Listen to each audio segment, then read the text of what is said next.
Bonjour, merci de regarder cette vidéo et c'est un sujet qu'on va aborder ensemble aujourd'hui. Ça fait déjà quelque temps que je dis que je vais le faire, donc je le fais. Puisqu'on ne sait pas de quoi les lendemains aussi sont faits, eh bien je pense qu'il était temps pour moi de vous raconter un petit peu ce qui m'est arrivé à 3 reprises, puisque j'ai vécu 3 morts imminentes, donc near to death, comme on dit, où j'ai assisté à des phénomènes qu'on dit aujourd'hui phénomènes inexpliqués, et j'en suis ressortie différente. Alors, euh, pour vous donner un peu le, le tempo, le fil, on dira que je suis plutôt quelqu'un de cartésien. Je suis pas insensible à tout ce qui peut être phénomènes paranormaux. Je vous raconterai après, lors de cette vidéo, enfin la fin de cette vidéo, il m'est arrivé quelques rencontres un peu inexpliquées. Euh, J'en parle avec le sourire parce que finalement, je suis là aujourd'hui, donc ça prouve bien quand même que tout ça, c'est pas que ça nous laisse pas indifférents, mais que ça ne doit pas impacter notre vie ici. Alors, je suis un peu émue parce que c'est vrai que c'est vraiment trois sujets assez... enfin, trois NDE. Ce sont trois événements assez perturbants à raconter. Et on va rentrer tout de suite dans le vif du sujet. J'ai eu un accident euh, de voiture en 93. C'était un vendredi 13.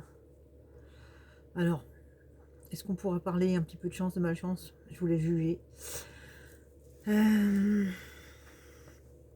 C'était sur une route de campagne. Il faisait froid, il était 20h30.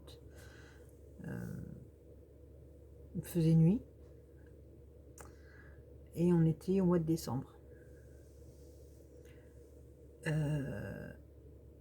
Autant vous dire que dans les campagnes profondes, au mois de décembre, quand il, quand il fait vraiment froid, quand il fait nuit, il n'y a pas non plus beaucoup de gens qui se promènent. Donc la route était une petite route pas plus étroite que ça. Au final, on peut passer à deux voitures, mais il n'y avait pas forcément beaucoup de passages. Une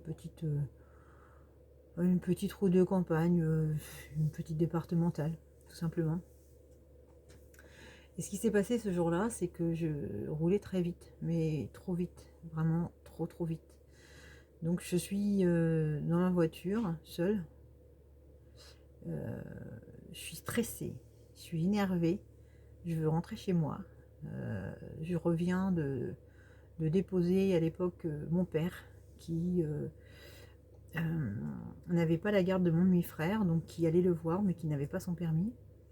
Et donc j'ai déposé mon père au retour de sa visite. Euh, et j'étais pressée de rentrer parce que mon compagnon allait travailler. Et je voulais absolument le voir, il commence à 21h et moi il était 20h30. Donc j'avais un peu de route à faire. Et au-delà de ça, bah écoutez, je suis née en 72, donc vous faites le calcul. 72, 93, on va dire que je suis dans une période un peu exaltée de ma vie. J'ai ma première voiture, donc je me suis payé mon permis de conduire, je me suis payé ma voiture, et cette voiture, bah, elle roule bien, elle roule vraiment très bien. Euh, et donc c'est une Ibiza, une Seat Ibiza. Et, euh, et je crois même qu'elle est turbo, si mes souvenirs sont bons. Alors je vais vite. Alors je vais vite, je vais très très vite. Je vais tellement vite que je suis, ouais, je suis prise dans l'euphorie de la route, dans l'euphorie de la musique qui résonne dans la voiture. 93, c'est les années house music, techno. On est à l'époque encore avec des cassettes. On a des cassettes, oui, des cassettes. Donc ce petit bout de plastique dans lequel il y a une bande qu'on met dans l'autoradio. Et, euh, et j'ai cette musique à fond les ballons, comme je dis souvent, dans la voiture. Et comme je vous disais, mon père n'avait pas le permis. Euh, donc du coup, je l'ai emmené à 1h30 à peu près de son domicile pour voir mon demi-frère, puisque il s'est séparé de sa compagne suite à voilà, des aléas de la vie. Et mon père est veuf, puisque j'ai perdu ma mère à 11 ans. Ma mère est décédée d'une crise cardiaque suite à une crise d'asthme plus forte que les autres. Donc elle a toujours eu de l'asthme. Toute petite, elle n'était pas soignée. Et donc voilà, c'est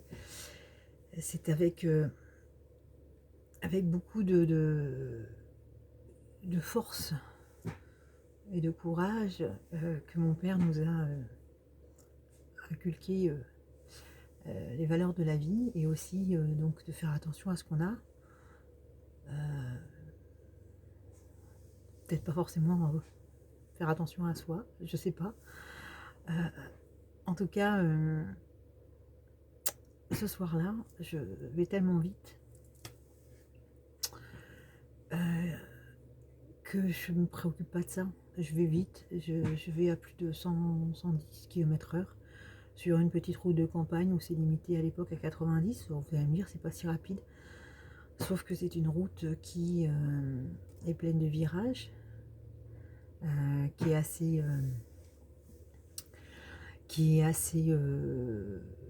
finalement sinueuse. Il pleut beaucoup. Et sur cette route de campagne, en fait, il y a des traces de boue.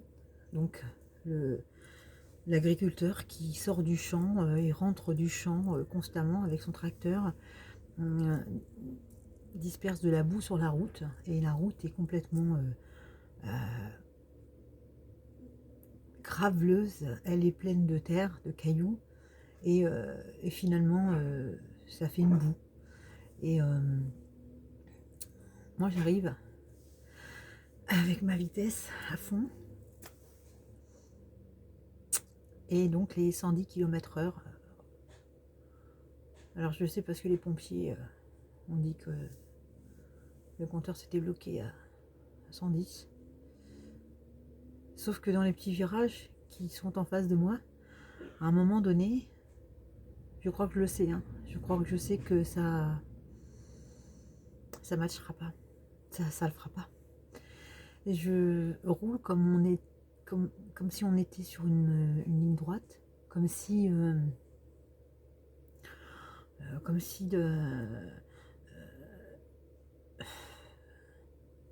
la chaussée, la route n'existait plus. Je suis vraiment dans ma bulle de musique. J'ai envie de me changer les esprits. La journée était longue.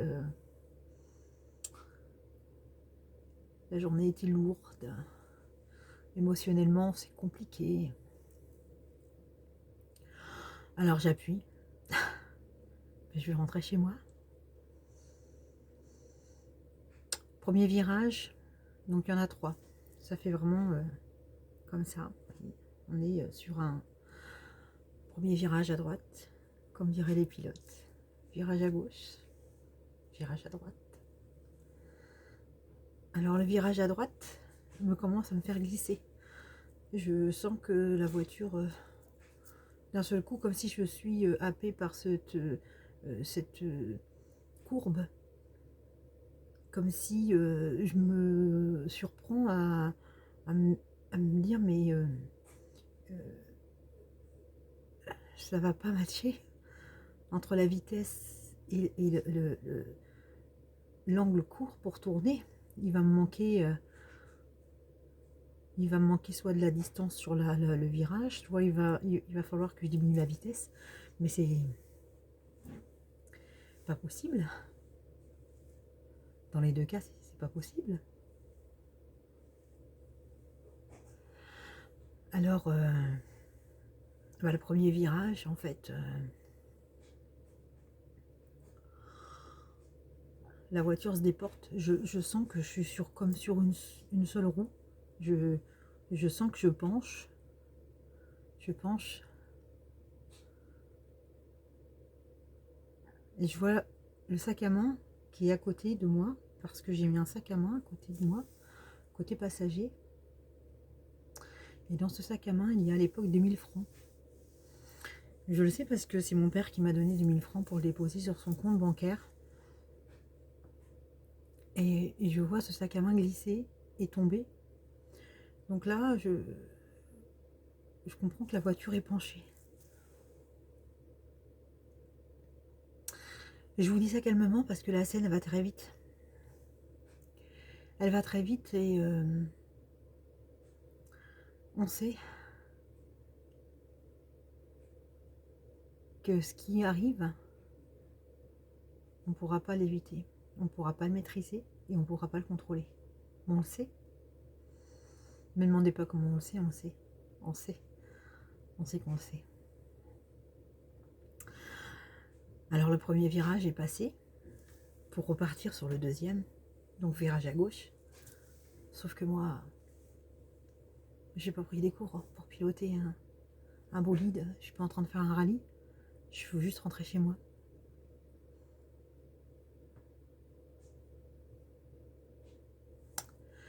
Et là, le deuxième virage,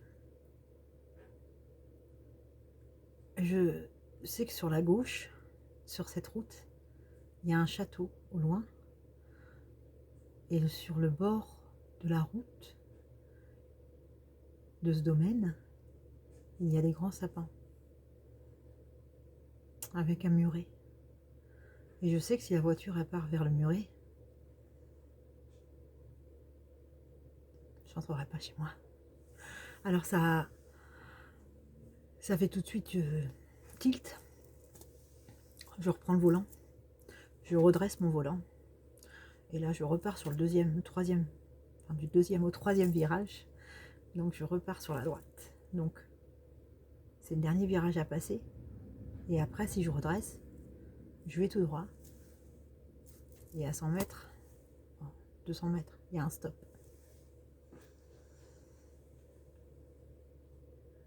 Je ralentis, j'arriverai bien à freiner. Sauf que ça s'est pas passé comme ça. Ça s'est pas passé comme ça du tout. Alors, à ce moment-là, je sens que je pourrais pas contrôler la voiture. Donc je redresse le volant, donc pour éviter ce rebord et ce mur avec tous ces sapins. Je redresse la voiture pour repartir vers la droite, parce que vers la droite, il y a un champ. Et sur ce champ, il n'y a rien, sauf des poteaux qui délimitent le champ. Donc des poteaux en béton, avec des barbelés. À ce moment-là, et bien je prends l'option de remettre ma vie entre les mains du destin, mais pas seulement du destin, parce que le volant, je sens que d'un seul coup il tourne tout seul. Alors moi je voulais partir à droite pour pouvoir redresser la voiture et peut-être aller jusqu'au stop, mais quand j'ai redressé le volant pour partir à droite, c'est comme si d'un seul coup je n'avais plus le contrôle du volant. Il y a eu comme un moment, je dirais presque d'absence de...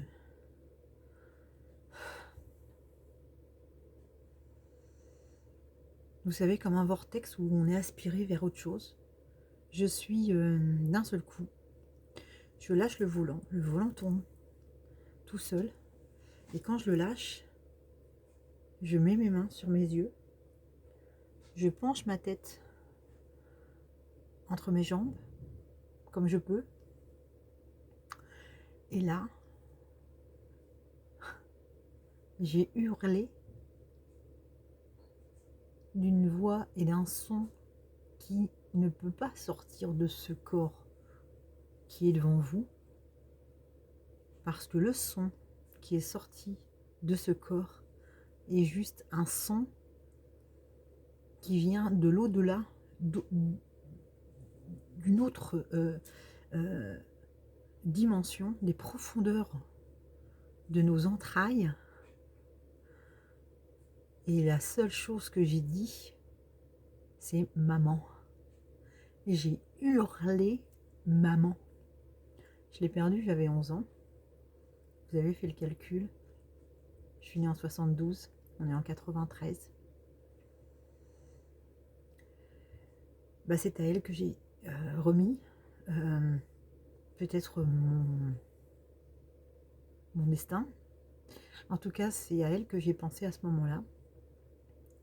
Et en fait, je l'ai hurlé, je l'ai appelé parce que je pense qu'au fond de moi, inconsciemment, ou consciemment, peut-être sûrement même consciemment, c'était vers elle que j'allais. Je savais que c'était vers elle que j'allais. Je le sais, je savais que c'était maintenant. Donc il fallait qu'elle vienne me chercher. C'est tout. Alors c'est ce qu'elle a fait.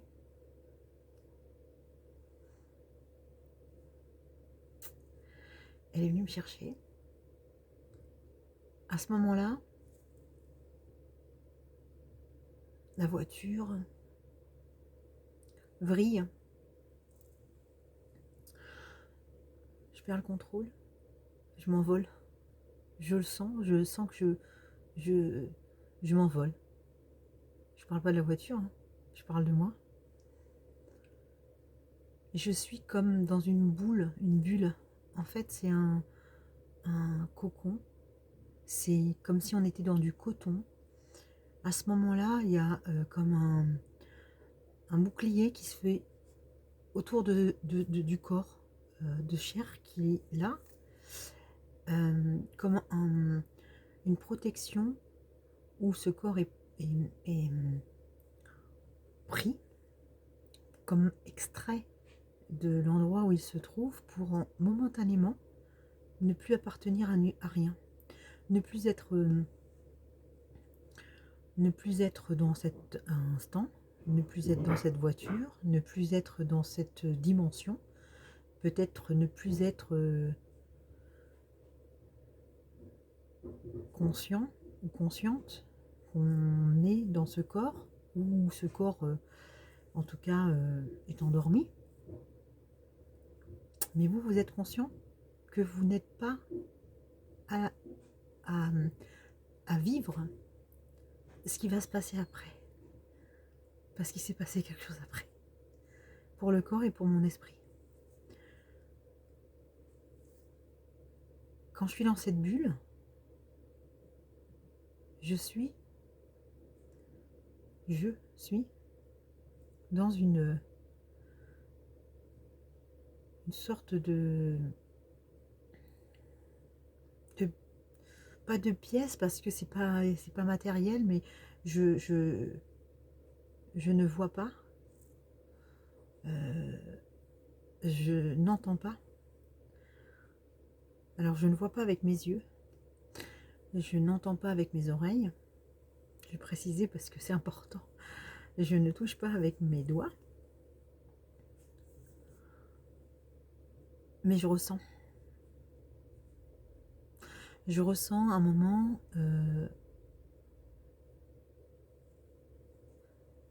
neutre, comme si d'un coup on est complètement happé, on est plat, on est sans émotion, sans pensée, sans sensation. On est coupé, on est posé. Comme ça, vous voyez, on est posé. C'est quelque chose, c'est un instant comme si on était sur pause. C'est vraiment ça. Alors,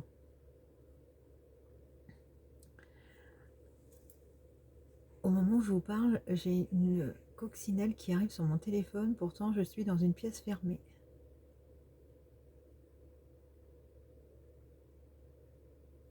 Regardez-moi ça. Comment elle est arrivée là, elle?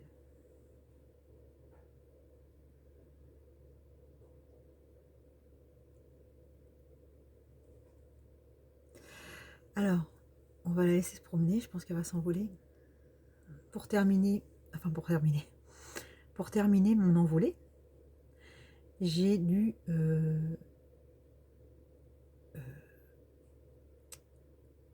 ça va très vite, hein. Je vous le raconte d'une manière lente parce que j'ai vraiment envie de me rappeler de chaque moment et de chaque émotion et de chaque sensation pour vous la faire partager, parce que c'est très compliqué d'expliquer un ressenti quand on n'a pas soi-même éprouvé ce type de manifestation. Elle dort. J'ai une coccinelle dans ma main, que voulez-vous que je vous dise? C'était pas prévu, mais bon. Alors, je vais vous expliquer. Donc, on était resté sur cette envolée où le corps n'a plus de connexion avec l'esprit. À ce moment-là, le corps est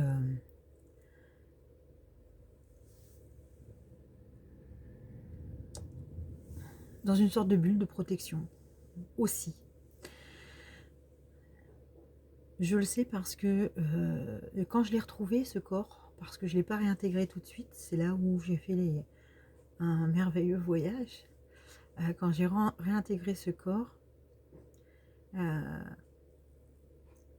vous allez voir qu'il n'a pas subi les chocs qui... en tout cas, il n'a eu aucun stigmate des chocs qu'il a subis.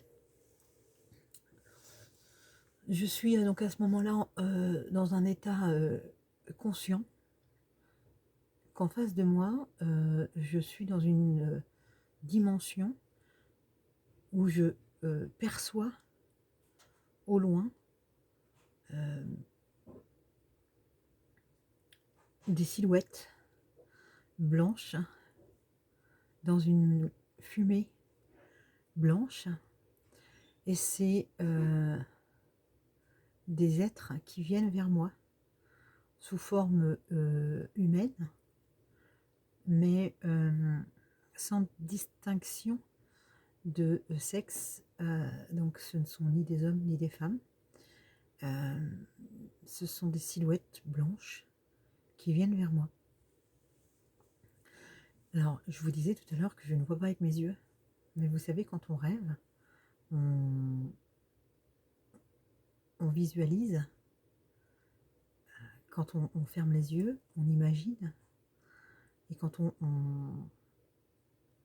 est plongé dans un sommeil, on réussit à entrevoir justement peut-être une autre réalité, croyant que c'est la réalité, jusqu'à ce qu'on soit réveillé.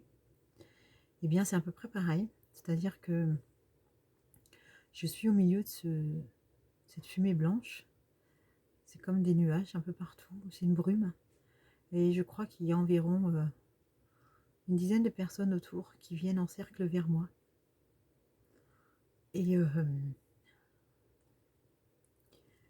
dans ce cercle, elle arrive en fait. Donc ma mère est là. Je sais que c'est elle. Je sais que c'est elle. Je reconnais son...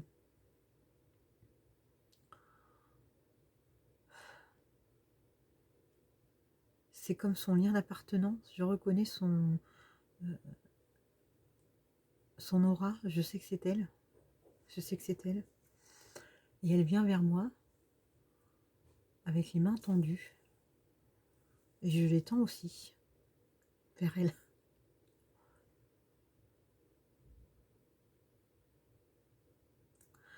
À ce moment-là, entre l'envolée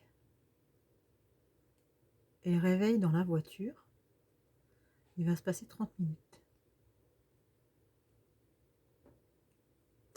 Je le sais parce que sur le bord de la route, il y a une maison.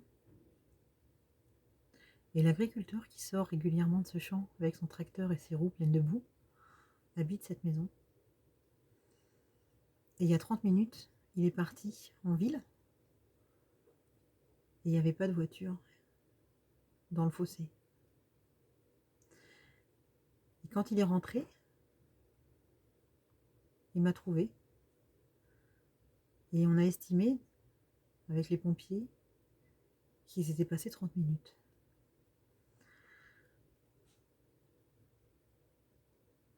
Je suis restée 30 minutes dans une dimension qui vient à l'intérieur et qui vient dans notre chair. Alors, ça vient à l'intérieur dans notre chair. Disons que l'émotion que l'on a à ce moment-là, on la récupère puisqu'on est un corps qui vibre avec de l'énergie en nous et que dans ce corps, un cœur nous fait aussi vivre et nous fait ressentir les émotions de notre vie, et cette dimension rentre dans notre cœur et rentre dans notre émotion, et c'est elle qui prend toute la place en nous après, ou elle a toujours été là mais on ne savait pas. Alors cette rencontre de 30 minutes avec ma mère et ces êtres, je pense que je peux appeler de lumière, puisque ils sont tous sans visage. Pour le coup, j'ai pas de souvenir de leur visage. Je sais, elle, que c'était ma mère.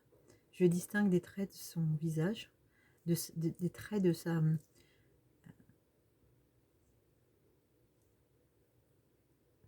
forme humaine, je pense. Et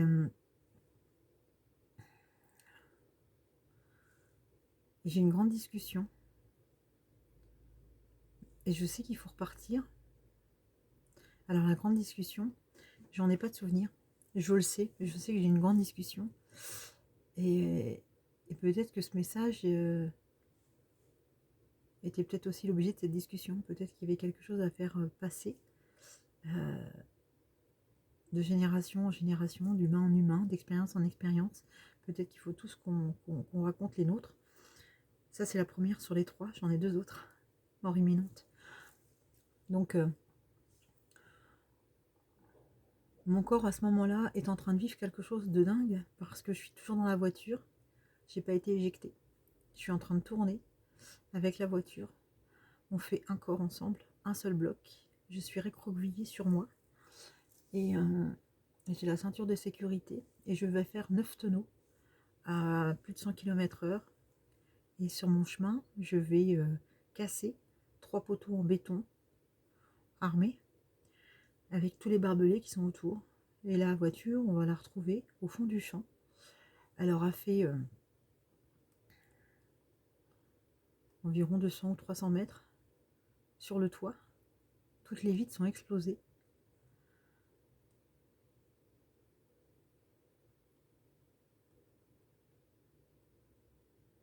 Et à ce moment-là, je suis aplatie comme une crêpe.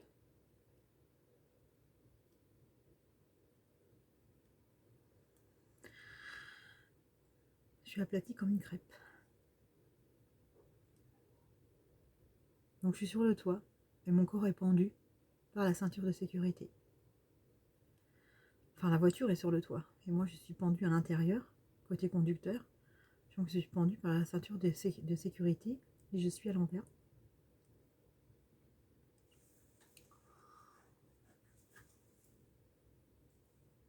Et je suis encore en train de parler avec ma mère.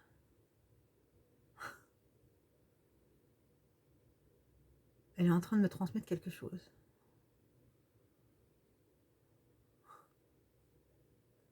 Quelque chose qu'elle n'aura peut-être pas eu le temps de faire. Parce que finalement, elle est partie avec 11 ans.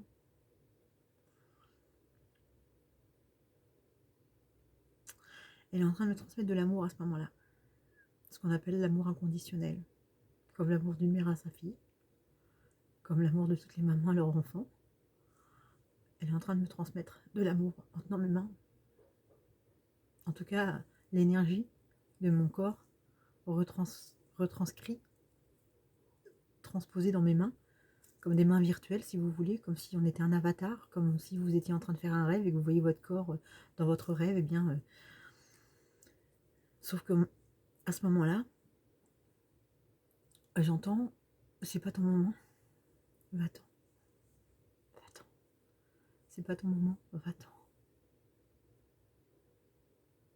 rentre. Bon, moi c'est ce que je voulais, rentrer à la maison justement.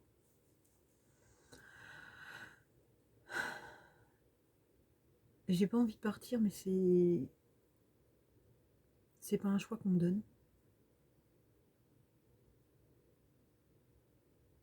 Alors je me réveille avec des sons de musique bruyante qui me transpercent la tête dans la voiture.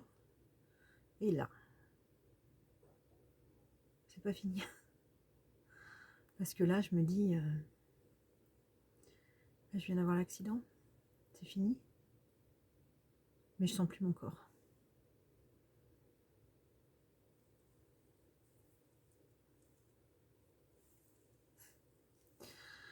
Alors, est-ce que j'ai encore mes jambes? Il n'y a qu'une façon de le savoir. C'est de se toucher. Alors, je commence à tâter. Alors, je prends une main. Vous avez vu, je vous dis que je prends une main.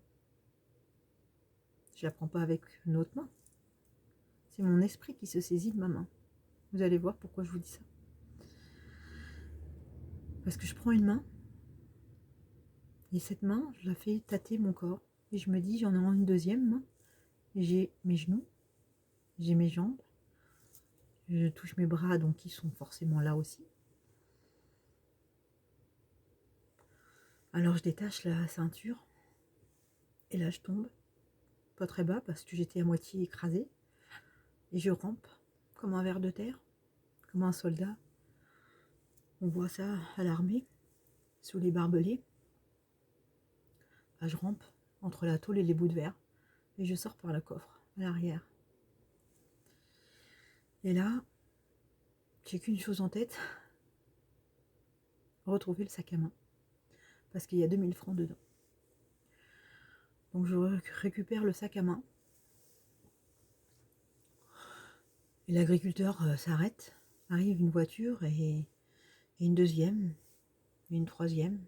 Et les pompiers.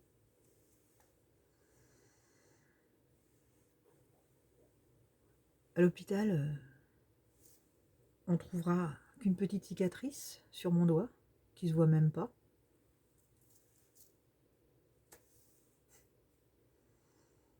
On dirait que je suis une miraculée.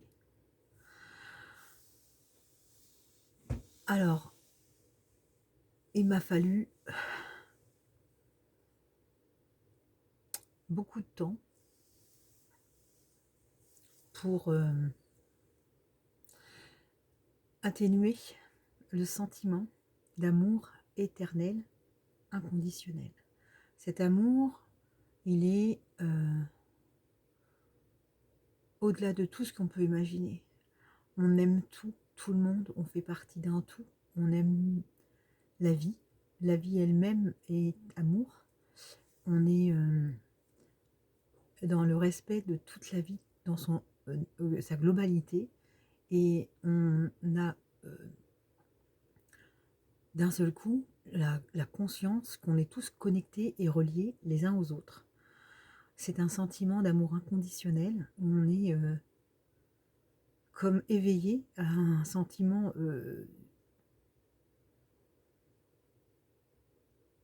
incommensurable, indescriptible, où on se dit mais il faut que les autres prennent conscience que ça existe. C'est comme si on tournait la clé dans la porte et que l'on l'ouvre d'un coup.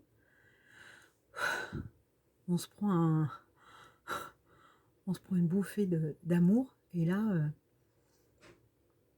on ne ressort pas de la même façon. On ne ressort pas indemne, moralement. Par contre, à ce moment-là, j'ai pas eu trop de mal à récupérer mon corps. J'ai pas eu trop de mal à récupérer mon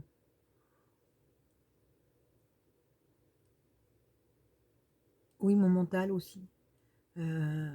J'avais rapidement toutes les facultés qui étaient revenues à leur place, comme si chaque pièce du puzzle reprenait sa place. Le corps a un job. Chaque cellule du corps ont tout un job. Et le rôle de chacune de ces cellules est bien défini. Et l'esprit et le commandant de bord qui doit veiller au grain, justement. Et c'est une coordination de chaque partie de notre métabolisme qui rentre en action. Et je n'ai pas eu de mal à retrouver mon corps. J'ai eu plus de mal à retrouver la voiture. Forcément, elle était complètement foutue. Mais en tout cas, j'ai aucune séquelle physique, aucune séquelle neurologique. On a fait forcément des scanners après. Je n'ai pas d'explication sur ce que j'ai vécu sur ce soir-là. Je suis considérée comme une miraculée. Je ne devrais pas être là. Mais vous allez voir dans les prochaines NDE que je vais vous raconter, je pense qu'ils veulent pas de moi.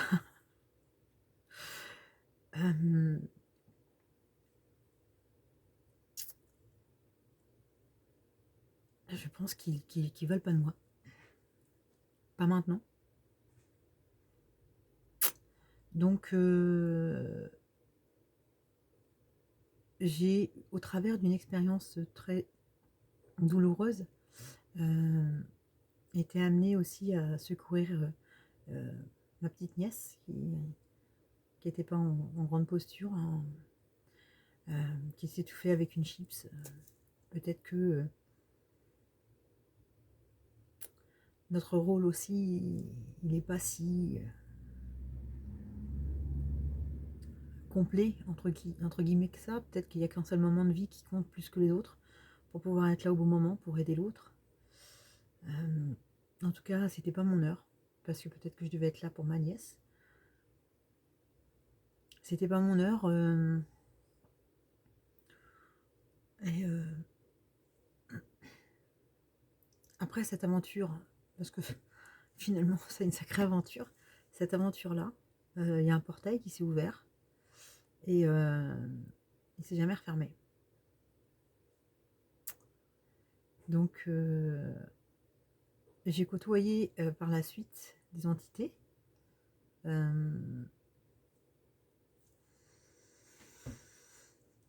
Pas forcément avec des bonnes intentions, mais on va dire plutôt que on est connecté à tout ce qui nous entoure, parce que justement, avant, on est, vous savez, comme on dit avec la petite, le petit chute de l'ange, on est complètement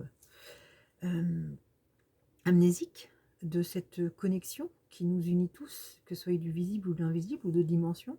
Donc je pense que quand on revient de ces expériences-là, on est ouvert, le canal est ouvert, et maintenant la réception est tout le temps permanente. Donc, je vais vous raconter dans une deuxième vidéo ma mort imminente, où là j'ai fait une décorporation, parce que dans le premier cas avec maman, c'était pas, c'était plutôt une rencontre miraculeuse, voilà, euh, qui m'a donné justement cet amour inconditionnel et qui m'a ouvert ce portail avec l'éveil qu'on peut connaître quand on a la conscience d'avoir sa pleine conscience et qu'on va regarder une fleur et qu'on va regarder une plante et qu'on a le ressenti de sa vibration. Donc on en est là. L'amour inconditionnel, c'est la connexion avec le tout qui nous entoure. Dans ma deuxième NDE, je vais vous raconter donc la décorporation avec la réincorporation dans ce corps. C'est pas si simple. Notre métabolisme aujourd'hui est tellement complexe et intelligent qu'il faut, je vous assure, euh, veiller sur lui pour pouvoir l'aider à accomplir tout ce que nous avons à accomplir dans notre vie. Je vous remercie infiniment pour votre écoute et puis prenez bien soin de vous. Je vous raconte dans une prochaine vidéo donc la NDE, décorporation et réincorporation. À bientôt.